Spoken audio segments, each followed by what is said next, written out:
Hey everybody, Peter Zeihan here, coming to you from just below the glaciers that feed into Lake Louise in Alberta, Canada. The other big news that happened today is that there is now an official trade block from the United States on airline sales, airframe sales to China. In the aftermath of the Chinese little snit fit when Speaker Pelosi went to Taiwan and they basically started threatening everybody, the Defense Department decided that that is a step too far and that civilian aviation transfer technologies should no longer be allowed to the Chinese. And so today the Chinese are throwing sanctions on Boeing. Boeing has a number of planes that they already made for the Chinese that were kind of in abeyance that are no longer going to China anymore. And we are at the start of a firm technological split between China and the United States. Now, some version of this was already in progress in other sectors, specifically semiconductors.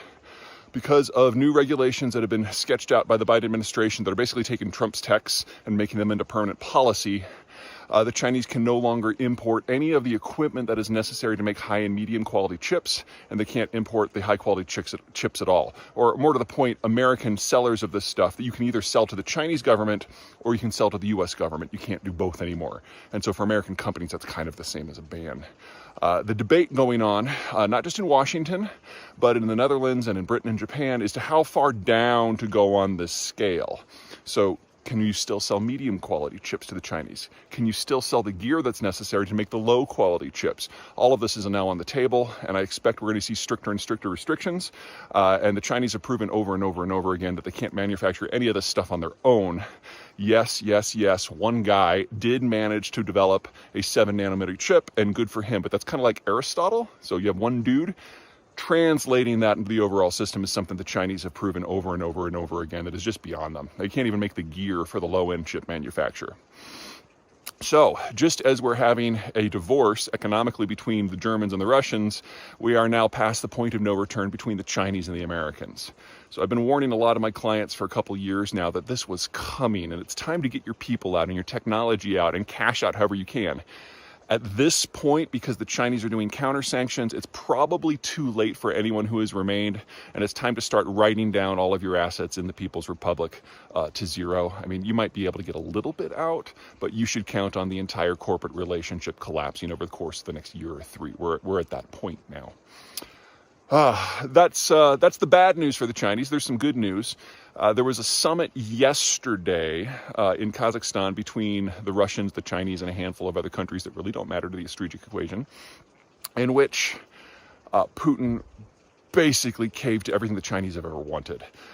Russia is so bereft for friends because of the Ukraine war. China's really all that's left that matters. And so China's been able to exact a very, very heavy price for very, very few concessions.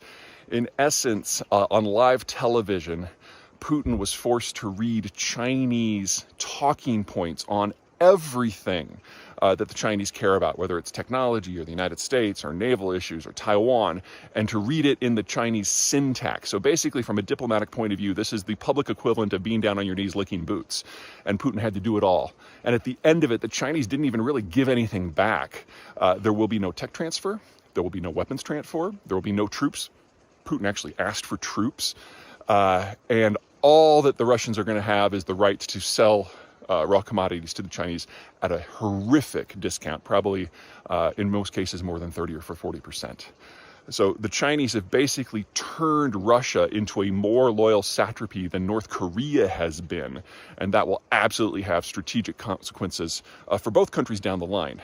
But the Chinese realize that while nationalism is a fun tool, you do not muck with the United States when national security is an issue, because they're already seeing that on semiconductors and aerospace and very soon energy and agriculture and automotive. So the Russians didn't get anything that they were asking for except for diplomatic support. Okay, that's it from me. I'll send you something from the glacier. Take care.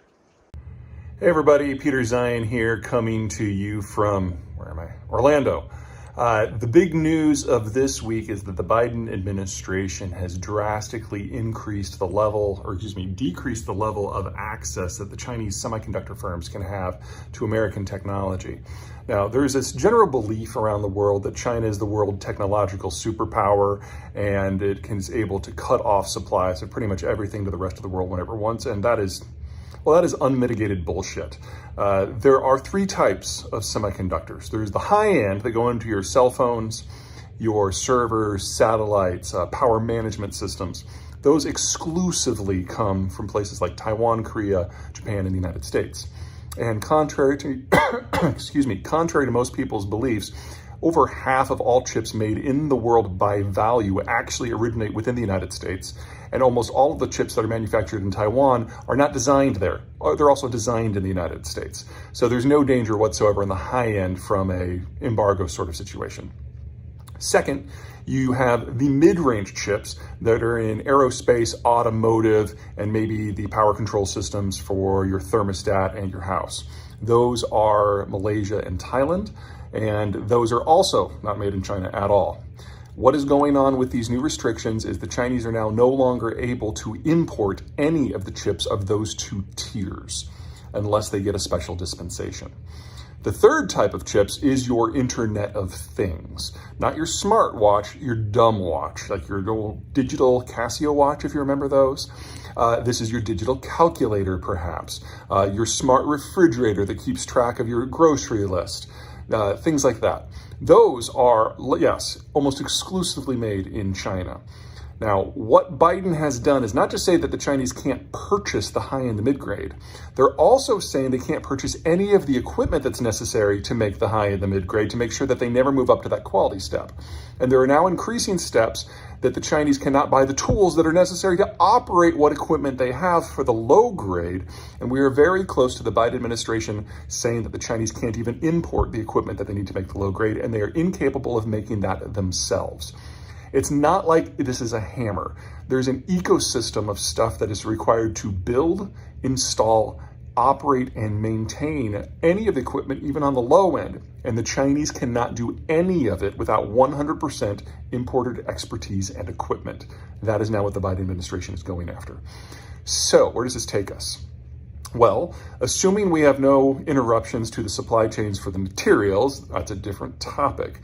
We are looking at China perhaps being melon scooped out of all global semiconductors over the course of the next 2 to 3 years. And that's just the start of the Chinese problem, because the Chinese used to import the medium and the high quality products in order to build products and in order to do research. So I'm sure you've all heard about how the Chinese excel at things like hypersonics or artificial intelligence and automation. They do the brain work by using the high-end chips than putting in their own software. If you can't get the high-end chips, then those entire industries shrivel on the vine and go away. So more than anything that has happened in the world at this point, this new step of restrictions threaten to throw the Chinese into a technological winter, and any concerns you have about China in its rise can be killed just by that. And that's before you consider energy or food, or political dysfunction, or the Ukraine war, or demographics, all of which are capable of killing China without any help from the others. So, we are now at the end of China's technological rise, and the question now is how fast is the fall? Okay, that's it from me. Until next time.